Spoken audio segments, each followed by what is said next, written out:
ఇది నా broken shuttle racket. దీంతో మనం ఏదైనా తయారు చేయాలో అని చూడొచ్చు. నార్మల్ ఒక పెన్ తీసుకొని మెజర్మెంట్ తీసుకున్నాం. నార్మల్గా ఎక్కడ వరకు కట్ చేసుకోవాలి, 45 ఐ వరకు కట్ చేసుకుంటే సరిపోతుంది. ఇప్పుడు ఈ పార్ట్ కట్ చేసుకొని ఎప్పుడే వద్దాం.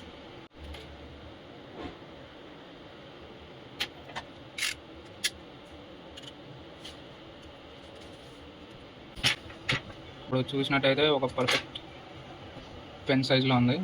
హోల్ చేస్తే దీనికి హోల్ చేసి పంపిస్తే ఆ రీఫిల్ పెట్టచ్చు. ఆ రీఫిల్ పెట్టి క్యాప్ సెట్ చేస్తే ఒక పెన్ అయింది.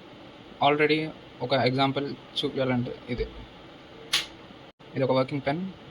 చూస్తే మజిల్ టెక్ CBX3. ఇక్కడ ఎంసీల్ అప్లై చేస్తే ఒక పర్ఫెక్ట్ పెన్ లాగా అనిపిస్తుంది కదా. అండ్ మర్చిపోకుండా ఇక్కడ ఎంసీల్ కూడా అప్లై చేసి హోల్ ఇయటం మాత్రం మర్చిపోవద్దు. ఎందుకంటే రీఫిల్డ్ ఉన్నప్పుడు ఎయిర్ ఇన్లెట్ ఉండాలి. ఇలా ఎయిర్